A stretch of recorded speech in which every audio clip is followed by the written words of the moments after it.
there's a difference between exciting little human flaws and like mistakes. Sometimes those little out of tune things is like the little flavor that makes sense. And if you change it and make it perfect, that's when it sounds like a mistake. And when you listen to a lot of great records, you hear records where a certain element of the mix is crazy loud, but it's cool. To me, like art is not safe and controlled and beautifully balanced all the time. It can be thought-provoking and weird and harsh or muddy or whatever. It feels like nowadays we are taking less risks than before, when it was more risky to take risks. This is the Self-Recording Band Podcast, the show where we help you make exciting records on your own, wherever you are, DIY style. Let's go.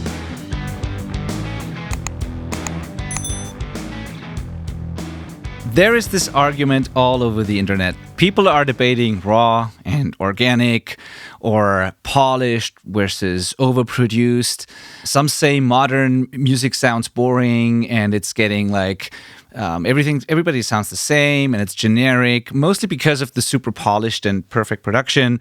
Some say the human flaws and imperfections are making songs exciting. Others say they love massive, larger-than-life productions, and some love, transparent sounds and lots of separation. Others like glue and noise. Now, what does all of that actually mean, and how does it translate into production and mixing choices, and where do you draw the line? Let's discuss. My name is Benedict Hein. Thank you so much for joining us today on the show. If you're new to the show, this is the Self-Recording Band Podcast. The selfrecordingband.com is a platform where we help artists all over the world make exciting records from their home studios. We do that through coaching. And we also do this podcast, of course. I run a mixing studio called Outback Recordings. We mix a lot of songs each year. I've been doing that for the past 15 years. And everything I've learned from that, I try to share on this podcast. So welcome if you're new. Glad to have you. If you're already a listener, welcome back. Always good to have you too. And as always, I'm not doing this by myself. I'm here with my friend and co-host, Manel Espinosa Berenguer. Hello. How are you, my friend? Hello, Benedict. As always, and as I say in every episode, I'm happy to be here with you again, like talking with you again. And yeah, as most of you know, I'm Manel Espinosa, and I'm a music producer and mixing engineer from Spain. Always happy to work on songs and always happy to help artists bring their songs to a new level. I hate the term next level or new level so much. But yeah, you're totally right. Sometimes it's hard to find the alternative for that. But since AI is a thing, it's everywhere. Everybody's taking everything to the next level because that's what the AI tools always write. A new world. Yeah. That could be my new next thing. Yeah. So good to have you, buddy. Today, we're going to talk about vibe and perfection or the contrast or the difference between the two and all of that. And the funny thing is, people always talk about that. And I just saw a post on Facebook, I think it was, actually a good post where somebody was talking about how everyone loves those, records that have certain flaws and weird balances and weird choices and tones and stuff, and that those are kind of the timeless records that everybody always talks about, whereas there's some records that are perfect, quote unquote, are not as exciting or are not like the legendary big records that people talk about for decades. And the thing is, I see this everywhere, and I totally get it, but I don't think most people know how this actually translates into production choices. Like, when is something overproduced, and what can you do proactively? Like, what can you decide to do to make it more organic and real and exciting? Or is there anything you can do? And when is a mistake, and when is it cool? All these things.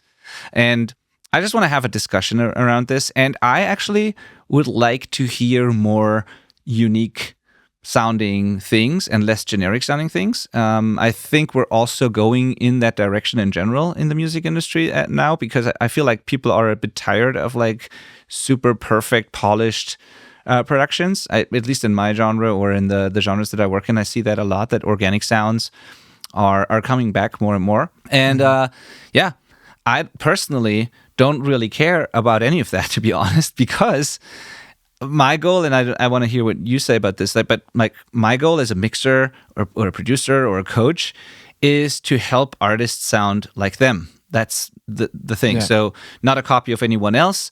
I want to do what they want to do, basically. I want to help them do what they want to do. And I want to help them make the records sound great compared to other music out there. They need to hold up, in an age of like super high standards when it comes to music production. But I also want them to be unique and exciting. And so whatever their version of perfect is, I'm all for that. And so, but if you ask me personally for my taste, I like raw, imperfect stuff if it serves the song. But we'll get to that. Yeah. So I don't know about you, how you feel about that, if you have a clear opinion on this, if you care about it at all. Some people are so passionate about this that I see people basically fighting about it on the internet all the time. So I don't know. What are your thoughts on the topic in general? I'm thinking very different things. Like the first thing that comes to my mind is like, why do we have to talk about this? Like, because at the end, it's all about taste, I think. Like, and some people can have one taste, like, or one, one way of seeing things or seeing music, and some other people maybe have another way, and that's fine. And like, why should we care? Like, yeah, it's kind of difficult what I'm saying. I know, but Yeah, but I know what you it's mean. like, if you find something that's too perfect and you don't like it, then don't listen to it and find something else that it is the way you want, right? But I guess in our case, that we are, music producers / mixing engineers, I guess we tend to not really care that much because, as you said, we're trying to find the best solution for the artist and we're trying to follow what the artist is envisioning. So yeah, I enjoy both ways. And also, I think it's kind of difficult to because we're defining two very different ways, but in real life, this is a grayscale, right? Yes. It's not like, so yeah, it's a super complex thing. Yeah, let's maybe start by trying to explain why that even happens, or why certain genres or a certain aesthetic has become popular, and everything's like, why do people even say that everything sounds the same and generic, and what actually happens there?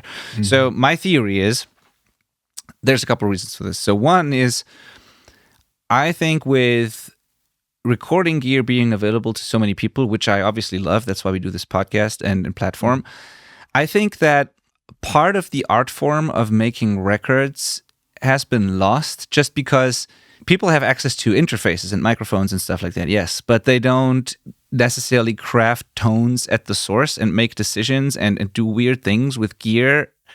They just plug it in and record. So a lot of people just record flat tracks and then they do all kinds of things with those tracks in the mix.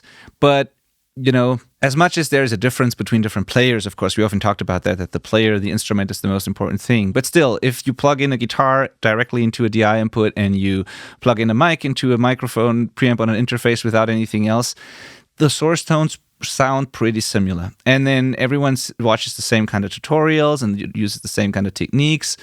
And nobody makes completely unique decisions in a recording studio with a couple of people in the room trying out crazy things.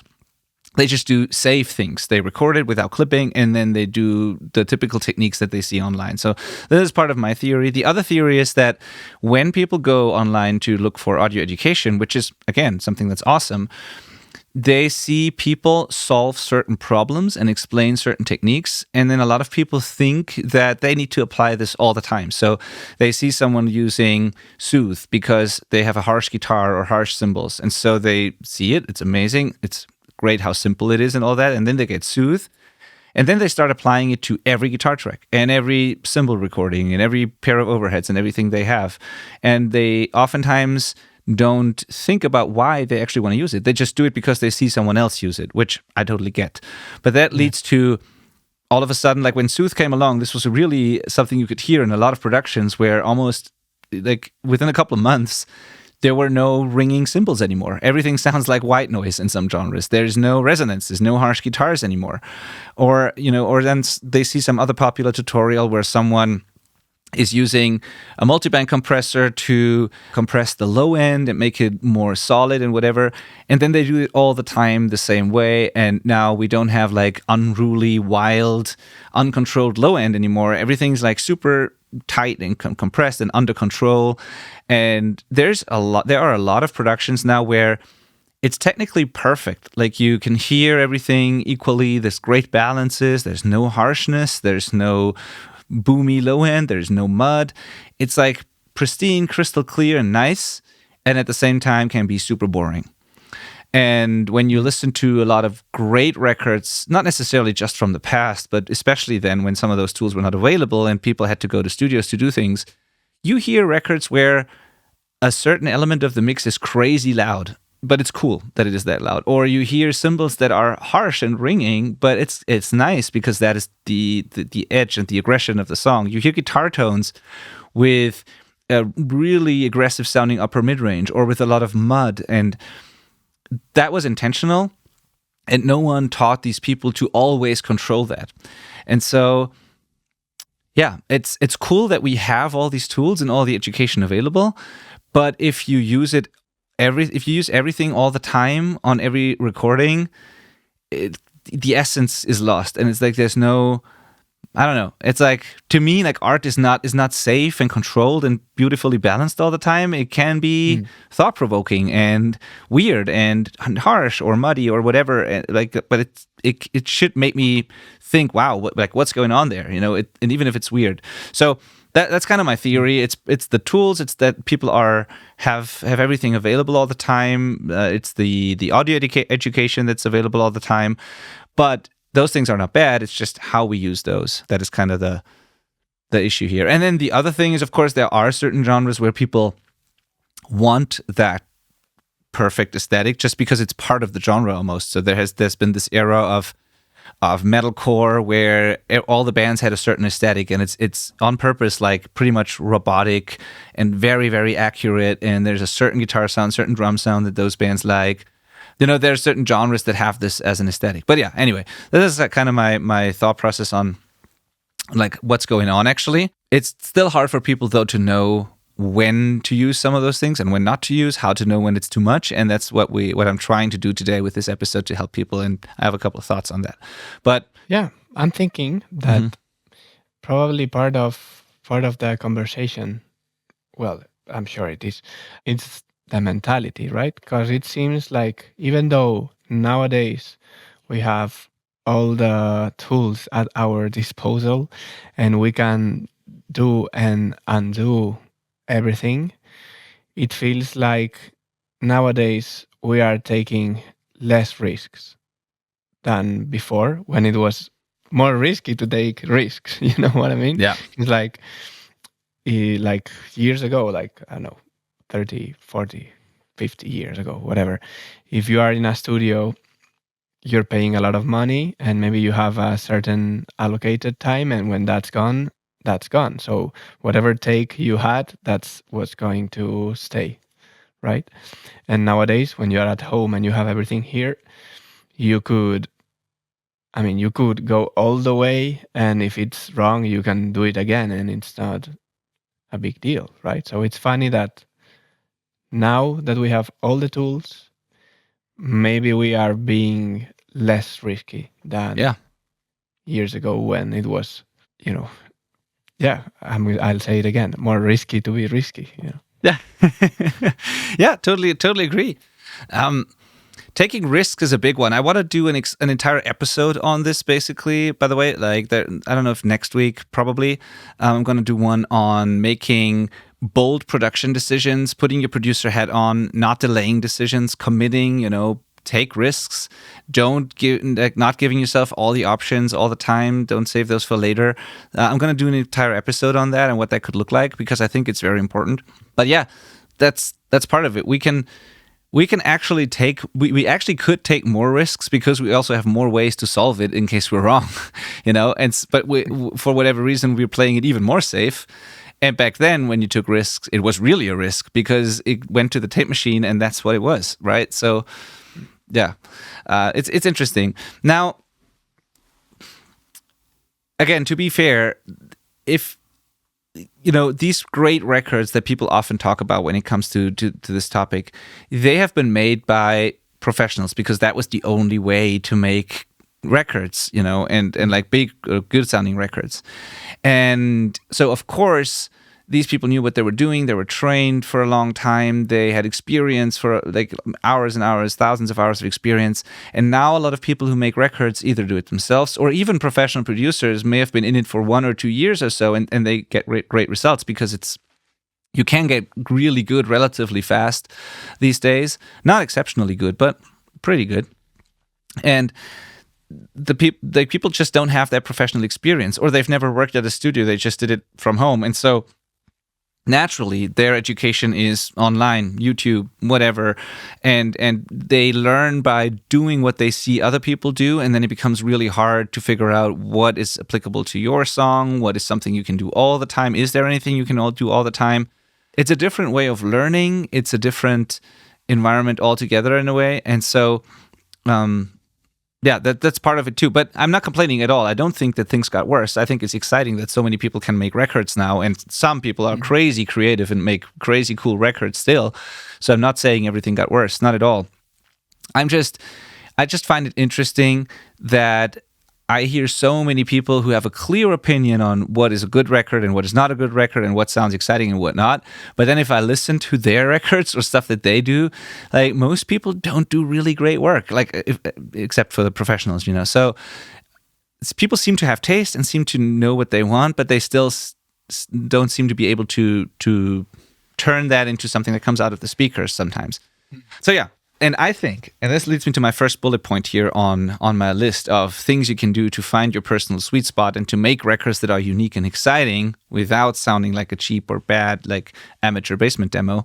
The first thing I have on my list here is, before you can think about any of that and before you can really have an opinion on that or like have the choice here, you got to be a great musician, a great writer, first of all, but then also a great artist, or get help with writing if you can't do it yourself. But like the song and the performance always comes first, and you can only keep things raw and real if your real actually sounds good. Right? There's another reason for why a lot of things are so quote unquote perfect, especially in like when it comes to hobby productions, because people need to fix mistakes all the time.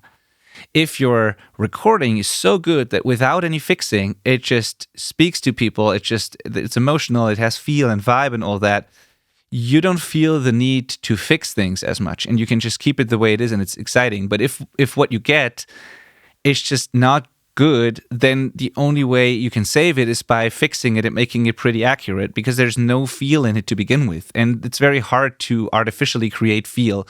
And that's sometimes a dilemma that many mixers are in these days. If I get sent stuff to mix and also edit, then sometimes there is just not much feel in those recordings. It's not true for most of the artists I work with, but every once in a while there's something where I'm like, yeah, I can fix this, but if I want to fix this, it's gonna end up being pretty accurate, because I cannot, add feel to something that was just tracked with a bunch of mistakes and no intentional feel at all.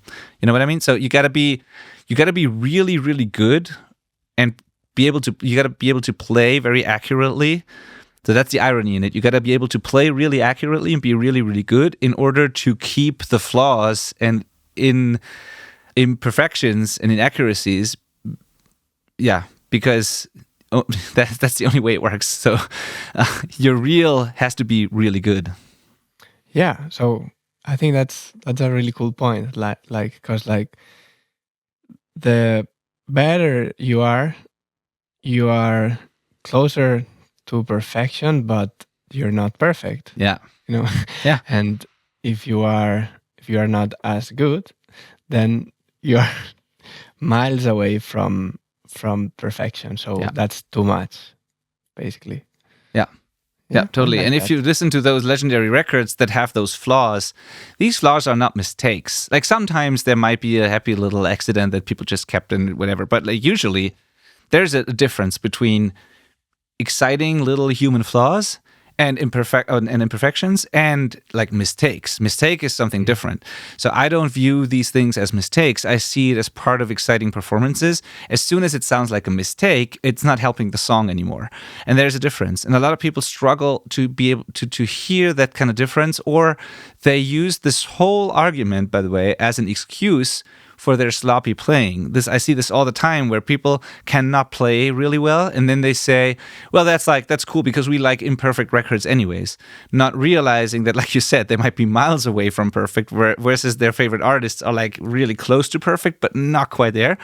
There's a difference. So don't confuse flaws and little cool things with mistakes. It's not the same thing. Yeah. So a good example, like we did this episode, Manel, where you showed timing, and feel like differences in performances. Like go back and listen to that episode. It's amazing because we did two, I think one on pitch and one on timing and tempo or something. And you played the same part in a couple of different ways, and all of them are correct, but they feel very different. And that is kind of, those are the imperfections that we talk about, or the differences in how you play that can be cool and help the song. But if someone if there's no pocket, if it just doesn't feel great, or they're just way off the click if they use one, or if they are just rushing things, or if there's just an obvious mistake in there, that is a different story. So that's not what we're talking about. But go back and listen to that episode, because there you can hear what we mean with little flaws, imperfections, and differences in timing and feel. Yeah, I mean, it would be interesting to define what perfection is, right? Because like in terms of timing, I mean, we could maybe consider that perfection is playing everything right on the click. So then, when you play slower on purpose, that could be like a way to channel imperfection and transform it into something that even feels better than the perfect version that's on the grid. Yeah. And in terms of, like, for example, tuning, we could say the same, right? If the singer sings every single note exactly on point, which is impossible, spoiler, impossible. Yeah.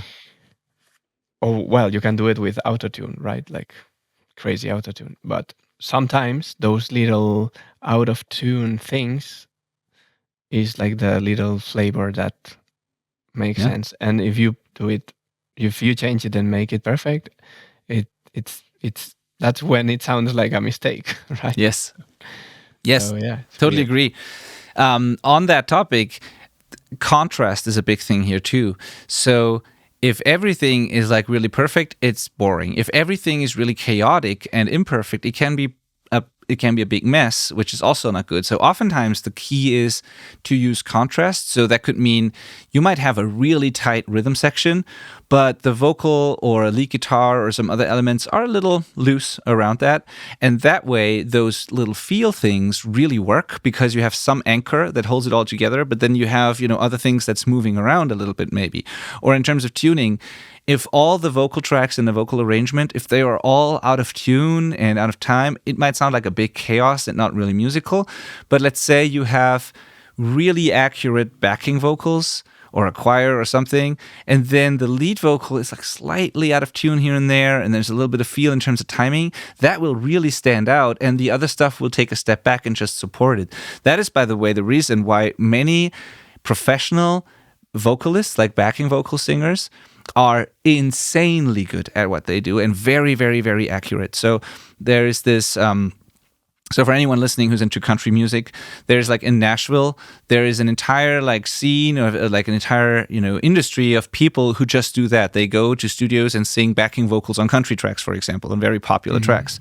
If you've ever heard a recording of one of those people, it's insane how good these musicians are. Nobody knows who they are basically in our world or the general public, but they are some of the best musicians out there, and they can sing so perfectly in tune and time.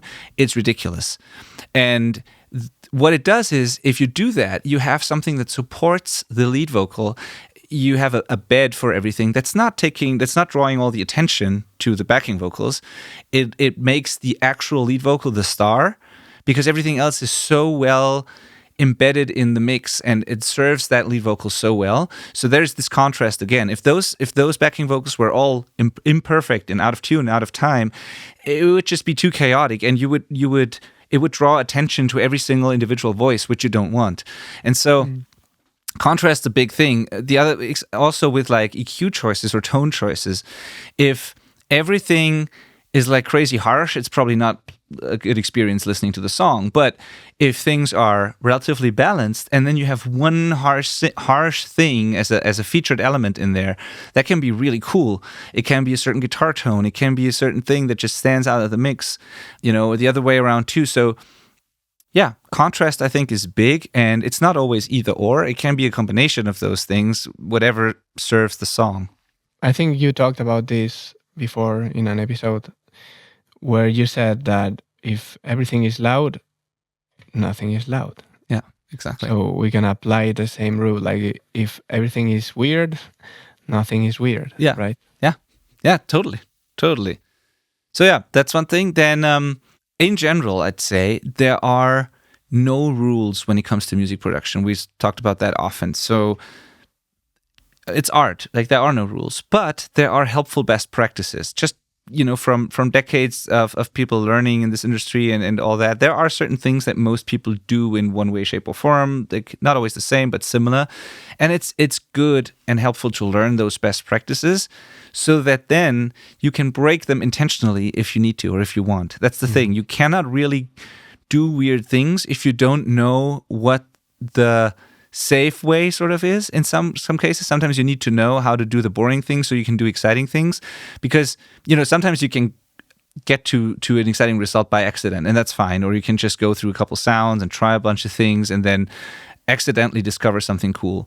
But if you really know how to make something very good sounding and almost too perfect sounding, then you can intentionally play with that, create the contrast, and then break those rules occasionally. And you don't feel and you feel confident doing that, because if you don't know them, you're always like, I don't know, is this good enough? Is this too weird? Is this too bad? But if you know exactly what perfect is, then you can play with that, and then okay, I can do a little less accurate. I can be a little behind. I can make it a little harsh, whatever, and you feel good about it because you still have kind of a range where you're not taking it too far, or you can intentionally take it too far, but you know what you're doing basically. So there are best practices. Doesn't mean you always have to follow them, but it's helpful to know them even if you want to make weird stuff. So that's for those people who think they don't have to learn any audio basics. It really helps. Even the people making really weird, crazy records, they for sure know the audio basics. If you listen to like Chet Blake mixes, or people who distort everything like crazy, or Sylvia Massey who records guitar amps through a pickle or something, things like that, they do crazy shit, but they definitely know the audio basics, and they absolutely know what they're doing. They've learned it like inside out, but then they intentionally go away from that, Yeah, I feel the same when we talk about music theory. Like, yes, it's useful. Like, and we can apply again the same idea. Like, if with music theory, if you try to be weird all the time, it can be too much. But if you know when to be weird, then you can create a bigger impact in your song with harmony or whatever. Yeah, very good point. I love the harmony example. And this is sometimes what I struggle with, because, I have a music theory background. I've learned piano when I was a kid and did it for a long time. But it's been a while, and in my professional work, I'm not using it that often. So, sometimes I would need a little more practice to really stay on top of that. And so I sometimes envy those people who are professional writers and do that all the time, where they can very quickly make intentional moves when it comes to compositions, to arrangements that take me a little experimentation until I get there, just because I'm not as fast when it comes to music theory anymore. But it's the same thing. It's totally helpful to know those rules, and then you can intentionally go against them, right? Yeah. Yeah.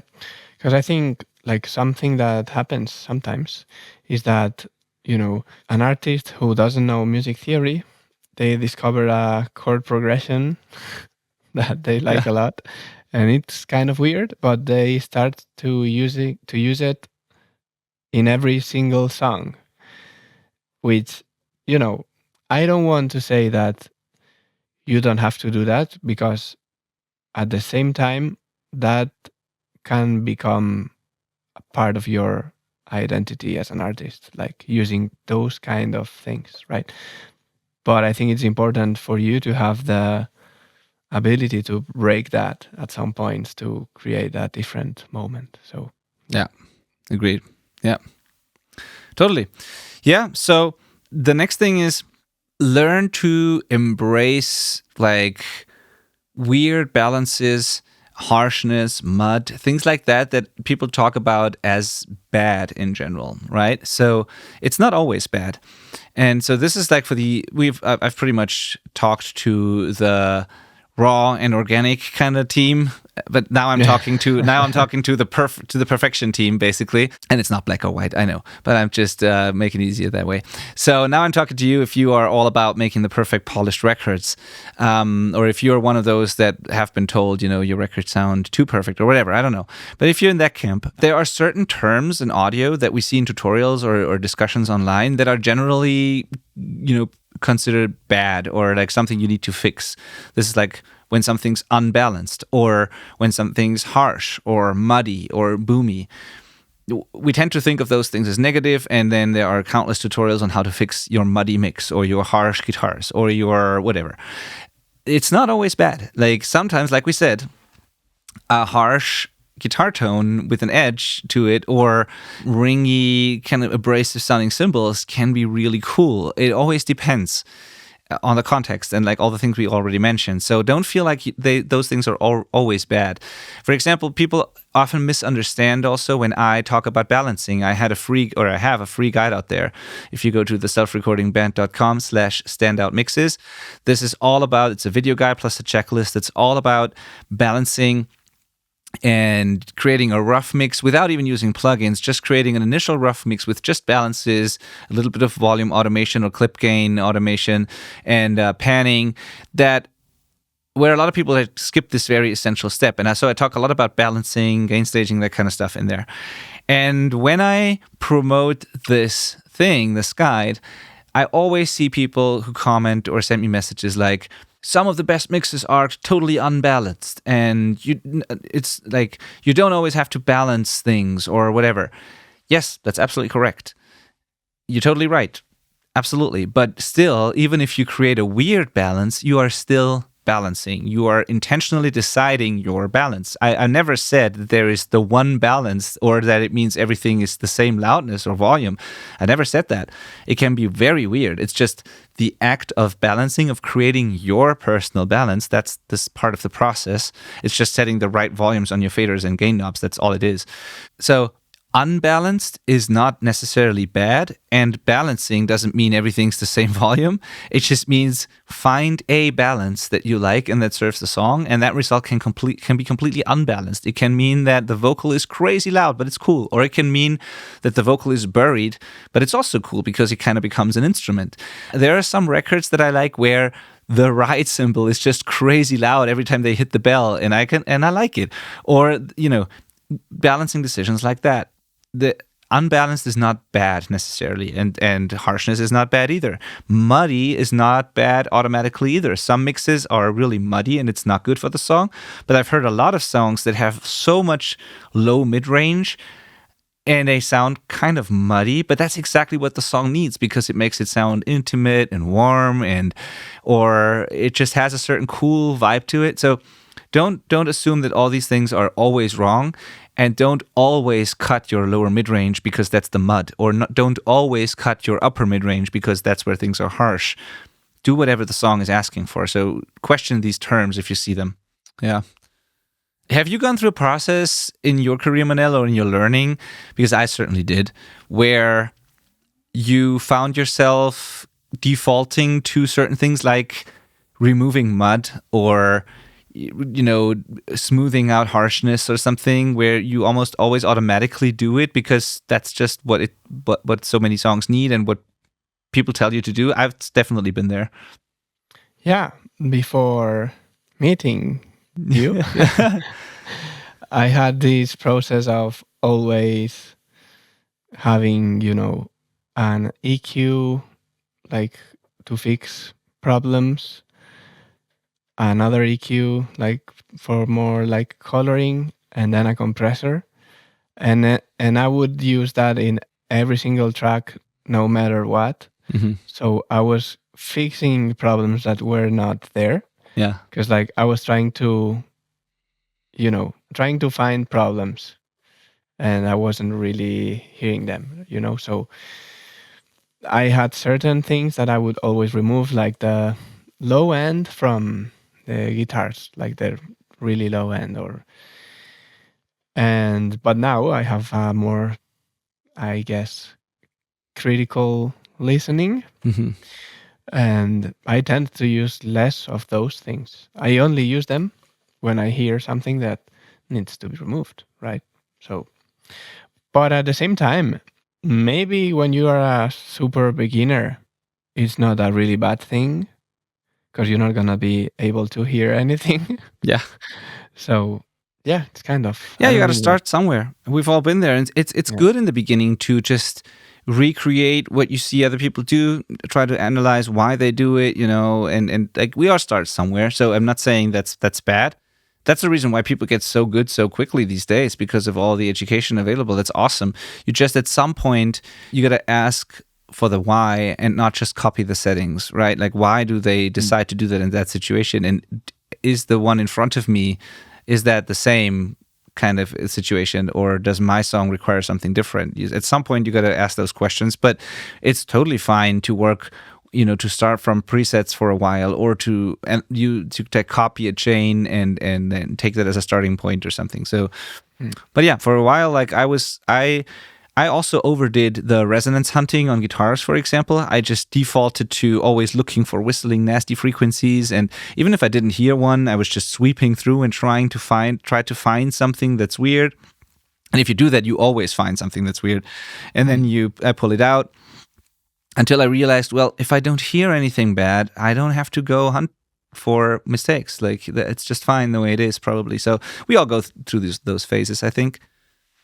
The next thing, and this is one I really like, is the philosophy of, if something's super weird, don't try and hide it.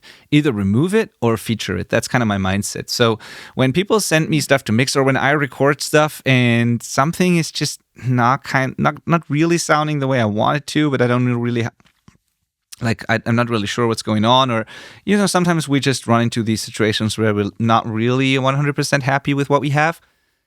If that happens, or if I get sent stuff that I don't think it's really good, I either remove it if it's just really terrible and doesn't help the song at all, or I feature it, but I don't try to hide it. I feel like it always gets worse when you try to hide it in the mix, but it's still kind of audible, and that's when it sounds like a mistake to me. You can almost tell that they were trying to hide it. But if you put it up front and feature it, all of a sudden it sounds intentional. Or you remove it if you can't do anything with it at all. But trying to hide the flaws is not what I like to do. And it's very typical for a lot of artists, though. So sometimes people would tell me, yeah, I didn't sing this part very, very well, so let's turn the vocals down in that part, because they don't like their own voice, which is also very typical for a lot of artists. And I'm always like, you're still gonna hear the vocal, and if I turn it down really low, it's gonna be too quiet and also weird and kind of like you're shy and hiding. Why not turn it up and put some crazy effect on it to make it the highlight of the part, or whatever? But then it sounds intentional. Make it even weirder so that nobody questions it, but don't try and hide it by making it quiet, because it's not going to go away entirely. And so that's a cool philosophy. Or sometimes when I remember situations where I got a guitar tone that had no low end, basically, and also kind of a dull top end, so very lo-fi, but that was not really their intention. They just recorded it badly. So it was this honky, mid-rangey thing. And I was like, well, yeah, I can make the guitars quieter, and sometimes bands ask for that if they don't like the tone. Or I can like filter it even more, distort it, make it fuzzy, and turn it into super mid-rangey, cool guitars with a unique vibe, and then turn them up, and nobody will question it. And then let the bass do the low end and the cymbals do the top end, you know? And so that's a philosophy that can be a lot of fun because you can turn flaws into features and make it even cooler. So I don't know if you've ever had a situation like that, but I think like hiding it never really works for me. That's I think we've all been through similar situations, you know, where like you have a vocal part that you don't like, so you try to hide it, but sometimes it's all about, I don't know, adding distortion or something and make it distortion is always crazy. the solution. No. Yeah, and also like for guitar things, sneaky trick here, especially for solos.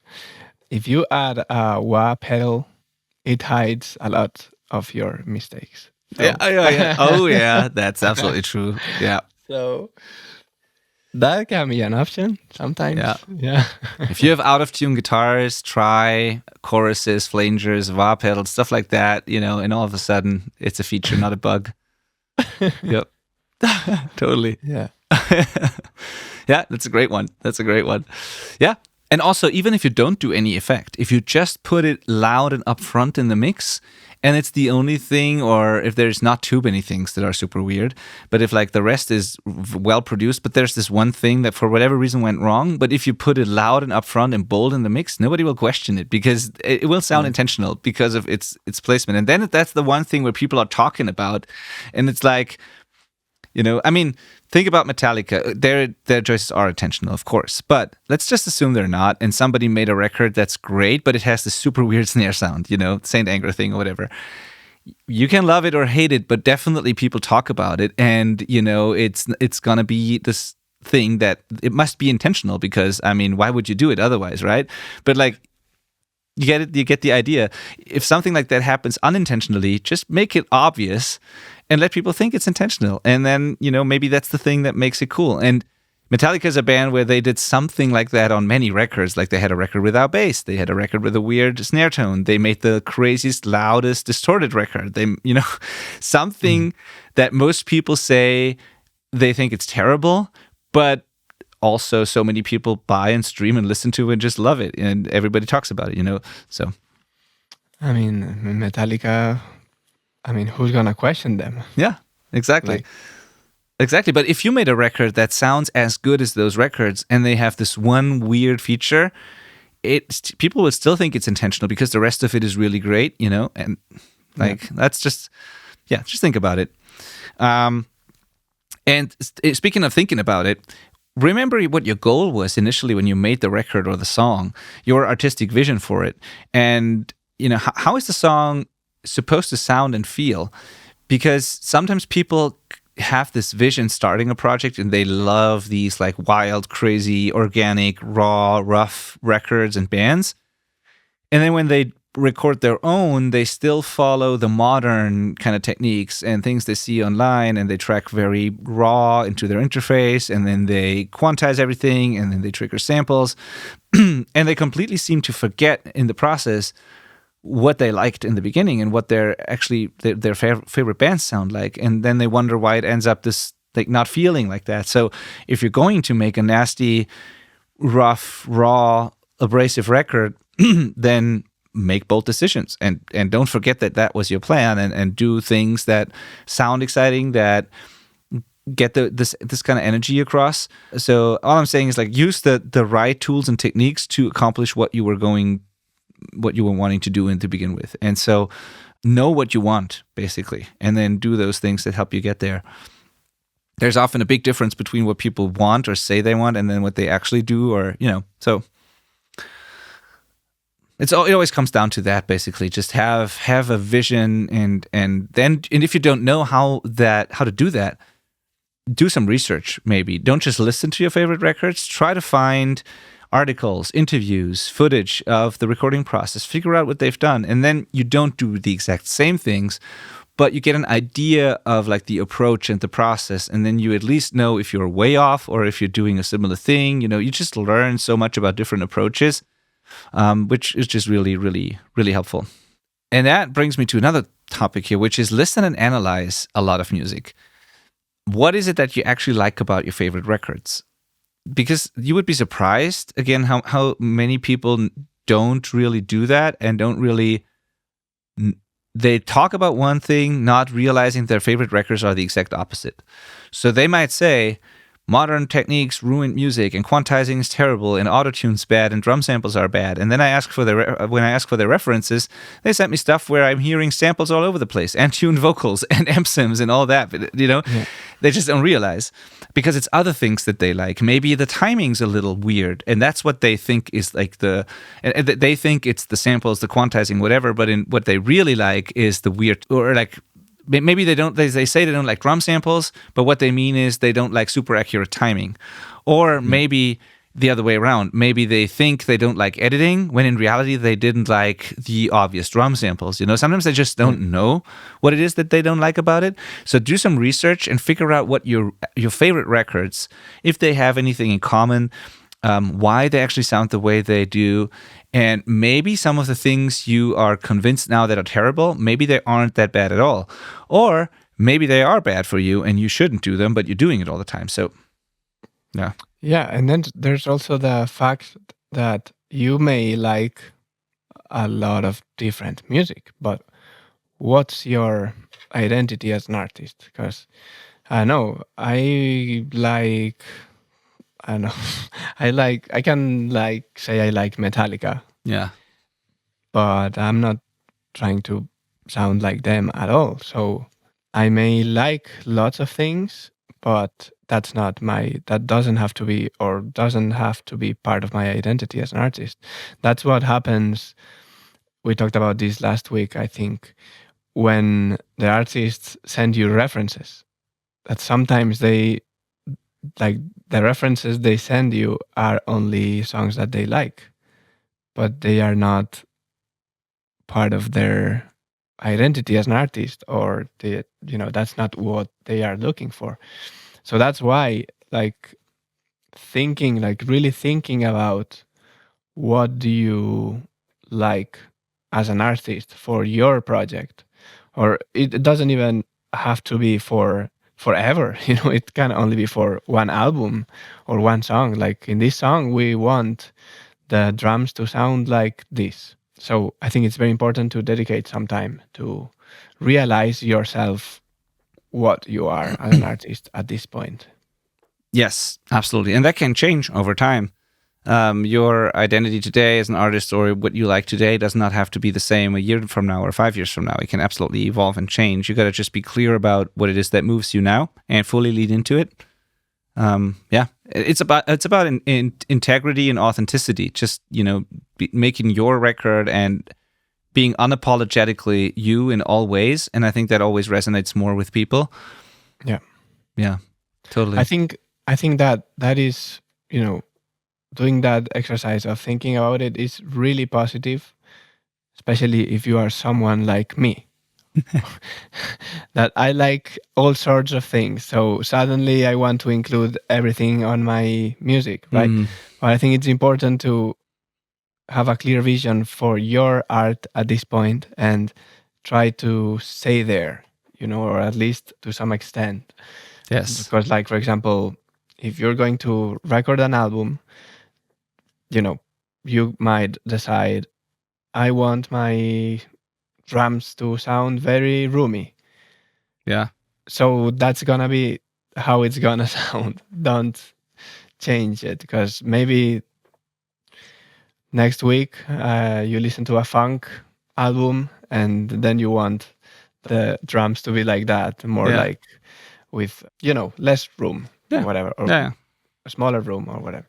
So important, think about it, make bold decisions since the very beginning, and maybe in the next album you want to change it and start with another kind of drum sound. Yeah. So Totally. Yeah. So absolutely. And most importantly, this is like a perfect way to kind of end this episode. It's like, what does your song ask for? Who are you as an artist, like you said? What is special about your music? Because every artist has something that's, that they do really well, or that's kind of their thing, or their weird little quirk or whatever. Who cares what anyone else did on their records, really, right? You can learn from them. You should listen to them and analyze them, but then turn those insights into your own unique thing. At the end of the day, it doesn't really matter what anyone else did to their recordings. Just do whatever your song asks for. Yeah, and I want to connect this with what we do, because sometimes as an artist, maybe you don't really know what you want, or you know it, but then you can have the figure of a producer to help you stay on your track and not take a different route. So yeah, I wanted to say that if you need something like that, I'm here and I can help you. And also Benedict is here to help you doing that with the mixing process. So yeah, that's one of the first things we do. And just to be clear and to like clarify again, what we actually do here. Manel is primarily a producer and mixer. Like, he can take you from raw demo to finished production, doing a lot of the creative work. Like, he will add instruments and layers and work on the arrangement of the song with you and all that, but then also does engineering, mixing. He can, set you up with an entire team for all these things. But if you want a producer in the classical sense who takes your idea and turns it into a song for full production, Manel's your guy.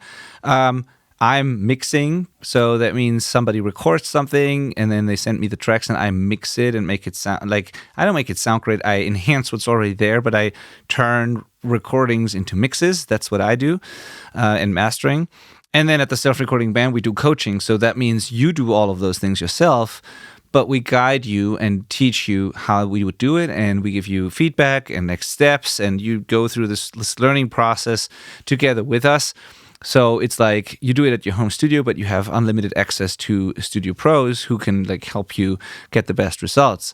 And so this is what we do here. And that can be even just doing it for one song or one EP or whatever can be so incredibly helpful, because you will get ideas and like you will learn about approaches. You'll get ideas and outside perspectives that are just invaluable, because you wouldn't be able to come up with that yourself. And then that might open up a whole new world for you where you can then explore things on your own. So I highly recommend everyone, even if you're the most passionate DIY artist ever, I highly recommend collaborating with a pro at least once in your life, just for that experience. And one of the first things we do when we work with people, be it the coaching, the mixing, the recording, producing, whatever, I guess we both ask the artist a lot of questions in the beginning, and we basically want to figure out, who are you? What makes you unique? What makes you special? What do you like? What's your thing? What's your vibe? What can we do to make this sound like you? And it's the best compliment that I get from bands, so much so that I even now put it on my website, my website as a headline. It's like, sometimes people tell me, these mixes or this record finally sounds like us, and that's the best compliment I can get from a band. If they say, wow, this feels like us. And so, yeah, you can accomplish that on your own, of course, if you put in enough time and work. But I would highly recommend at least once in your life to collaborate with a pro who can ask the right questions and make you think about the right things and show you what's possible, so you know where the bar is. And so you can hear your full potential at least once. It's a kind of a mind-blowing thing to hear what you can actually do with the right guidance. Yeah, if you're interested in any of that, go to the show notes, because everything's there. It's like the selfrecordingband.com for coaching, manelitomusica.com if you want to work with Manel on your songs, benedictine.com if you're interested in mixing. Yeah, just go to these places and hit us up, and then we talk to you, have a conversation, and then you can decide if it's a great fit or not. Mm-hmm. All right, and if you do it yourself, follow all the things we teach you on this podcast. I mean, we are 280 episodes in at this point. If you implement only a fraction of that, you're going to be better off. So go binge listen to the podcast and implement everything you learn. Mm-hmm. And not implement everything on every song. pick the stuff that works for your song, right? That's like what we said in the beginning here. All right. Thank you so much for listening. Thanks, Manel, for being with me here today, as always. And I look forward to the next episodes. You got a bunch of cool interviews scheduled and one on the whole making bold decisions topic. So that's coming up soon here on this podcast. Bye. See you next week. Goodbye.